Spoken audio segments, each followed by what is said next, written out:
Hello, my dear friends and students of class 8. Today's lesson is exercise 4.2 of class 8 math textbook, page number 62, under practical geometry, in wherein the continuation of the construction of different kinds of the quadrilateral slide lived gold, and this has already been done for you. And today's lesson is question number 3, that is rhombus bend. Rhombus bend, BEND bend, in which BN equals to 5.6 cm and DE equals to 6.5 cm. Welcome to my YouTube channel ASER tutorial. If you are here for the first time, please don't forget to subscribe this channel, and if you like, you can like this video. तपाईलाई यो नेपालीमा राम्रोसँग explain गर्दै यो मैले construct गर्न तपाईलाई help गरिराखेको छु, तपाईले हेर्नु होला। BEND हैन, बेन्ड।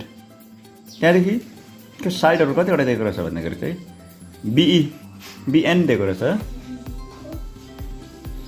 कति दिएको रहेछ 5.6 सेन्टिमिटर। त्यहाँदेखि DE दिएको रहेछ 6.5 सेन्टिमिटर। र यो जुन चाहिँ कन्स्ट्रक्सन छ यो सधैँको भन्दा अलिकति अप्ठ्यारो खालको छ, अलिक बुद्धि लगाउनु पर्ने खालको छ। जुन तपाईले एक्सरसाइज 4.1 मा पनि तपाईले रोम्बस बनाउनु भयो, तर त्यो रोम्बस धेरै सजिलो थियो, तर यो रोम्बस अलिकति साह्रो छ, बुझ्यैन? अब एउटा नलेज तपाईले याद हुनु पर्यो। रोम्बस बनाउँदा जहिले पनि यहाँनिर तपाईले देख्नुभयो नि, यो र यो बराबरी हुन्छ, कुरा बुझ्यैन? बराबरी हुन्छ। अनि यो साइड र यो साइड पनि बराबरी हुन्छ। Diagonal of rhombus bicep each other भनेको चाहिँ यसको जुन चाहिँ डायगोनल हुन्छ नि रोम्बसको, एकाकालाई बिचमा भाग गर्छ। यसले गर्दा पहिला एउटा डायगोनल बनाऊ हैन, अर्को डायगोनल भइहाल्छ। अच्छा, पहिला DE है, DE हेर्नुस् अब। DE कति सेन्टिमिटरको छ? कति सेन्टिमिटरको? 6.5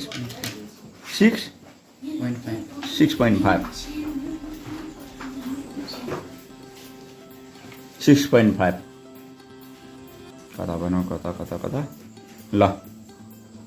6.5 भनिसकेपछि तपाईको अहिले यहाँनिर बनाइदिनु, यो 0 भयो, टक्कै 6 भइगयो, 6.5 भएन? के लेख्नु अब यसलाई? D यता अलिक जोडले भन्नु त मजाले। अन्त यो नम्बर चाहिँ 6.5 भयो ल। अब यसलाई हामीले बिचमा कसरी डिभाइड गर्नु त्यो कुरा सिक्नुपर्छ, कुरा बुझ्यो? बिचमा कसरी डिभाइड गर्नु भन्दा चाहिँ तपाईले यो जत्रो लिनुहोस्, अलिकति रोम्बसमा हैन, यो रेडियस मैले मेजरमेन्ट गरेको छैन, कति सेन्टिमिटरको भनेर त्यो पनि छैन, हो जस्ट तान्नुहोस् भइहाल्यो। त्यहाँबाट तपाईले पहिला D को कुरा गरौँ।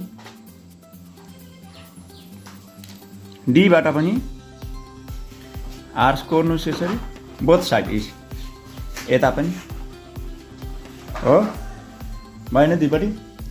E बाट पनि बोथ साइड यसरी, E हो, यताबाट पनि बोथ साइड E, बुझ्यैन? यसो गरेपछि अब तपाईले यहाँनिर लाइन तान्नुहोस्, देख्नुभयो यसरी लाइन हो, देख्नुभयो? यो भिन्दै प्रकारको छ है, अलिक लामै तान्दिनुहोस्, कोही बात छैन, लामै तान्नुहोस्। Draw longer than the point, देख्यो हैन? ठिक छ। अब तपाईको यो के हो, DE को बिचबाट यो लाइन गयो, तपाईले मेजरमेन्ट लिन सक्नुहुन्छ। तपाईको कसरी थाहा पाउँछ भन्दाखेरि चाहिँ यस्तो छ नि त हैन, चाहिँ गर्दै यता पनि त्यति नै छ, टक्कै हाफ भयो है यो हो हजुर। ल अब आयो कुरा अर्को 5.6 को कुरा आउँछ। 5.6 को 5.6 चाहिँ कसरी गर्ने त भन्दाखेरि चाहिँ हामीलाई चाहिँ पहिला चाहिँ यसको हाफ चाहिन्छ। त्यो हाफ कसरी गर्ने भन्दाखेरि चाहिँ हाफ अफ अलिकति हिसाब गर्नुपर्छ। 5.6 भनेको चाहिँ अब यो 2 ले चाहिँ 5.6 लाई डिभाइड गर्न पर्यो, कुरा बुझ्दैन? 5.6 लाई कति आउँछ? 2 2 जा 4 हैन, मात्र कति निस्किन्छ? 3 1 1 पोइन्ट लगाउँदा माथि एउटा 6 झर्छ।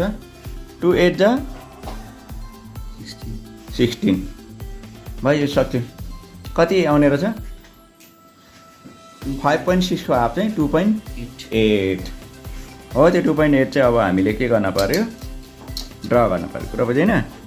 जस्तै अब यो भयो 2.8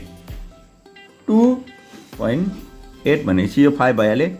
6 7 8 आँखा चिरिमिरी हुँदैन ल, मजाले हेर्नु ल। 1 यो 2 यो 5 भयो हैन, 6 7 8 ठिकै छ है 2.8। अब हेर्नुहोस् यो 2.8 मा चाहिँ मिलाउनु पर्यो हाम्रो कम्पास को रेडियस। 2.8 मा मिल्यो है। यसले के काम गर्छ त भन्दाखेरि अब हेरौँ है त के काम गर्दो रहेछ यो 2.8 को भन्दाखेरि चाहिँ सेन्टरमा राख्यो 2.8 मा काट्यो हैन। यता पनि 2.8 भनेपछि अब हेर्नु त यहाँदेखि त 2.8 दुईटा जोडा 5.6 आउँछ, कुरा बुझ्यो? कसम चाहिँ यो चाहिँ 5.6 आउँछ गर्दाखेरि यो हाम्रो डिई। अब यहाँ माथिको पोइन्ट चाहिँ बी ई, यो एनडी बेन्ड भयो हैन। लास्टली हाम्रो के गर्नु पर्यो? Join the point. ओके न भन्नु त यी ट्याक्कै रोम्बस भयो भने ट्याक्कै यहाँबाट पनि जोड दिने, यहाँ माथि पनि जोड दिने। भयो रोम्बस है। अब यो लेन्थ कति आउनु पर्यो हाम्रो? बिएन भने कति भनेको? बिएन 5.6 छैन? एमएमएमए 5.6 आयो हैन? यी स्केच पेनको हो, अलिकति यताउता हुन सक्छ, करेक्टली आयो। आइडिया यो हो,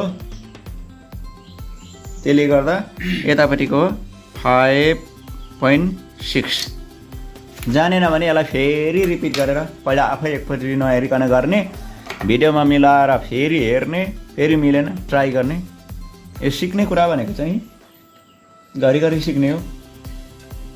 यसैलाई तपाईँले जीवन साथी बनाउनु भयो भने तपाईँलाई यो म्याथले तपाईँको आफ्नो वाइफले भन्दा पनि बेसी तपाईँलाई माया गर्नेछ आफ्नो लाइफमा। र आजको हाम्रो लेसन सकिन लागेको छ, यो मैले सकिहालेँ। र त्यस्तै प्रकारको रोम्बस नै हो यो क्वाड्रिलेटरलमा। रोम्बस क्वेसन नम्बर एबिसी र यहाँनिर बोन्डको नाम छ BN = 7 centimetre, OD 8 centimetre, rhombus INKS इङ्क्स आइके छ 7.6 centimetre, NS 6 centimetre, rhombus MNOP the MO = 10 centimetre. यो स्मल लेटरको एम होइन, यो क्यापिटल लेटरमै हुनुपर्छ। The 10 centimetre, NP = 12 centimetre. Okay ल, हुन्छ हवस् त। र आजलाई यहाँबाट बिदा गरौँ। नेक्स्ट भिडियोको लागि तपाईँले डिस्क्रिप्सन बक्समा गएर के चेक गर्नुहुन्छ? लिङ्क चेक गर्नुहोस्। Okay by.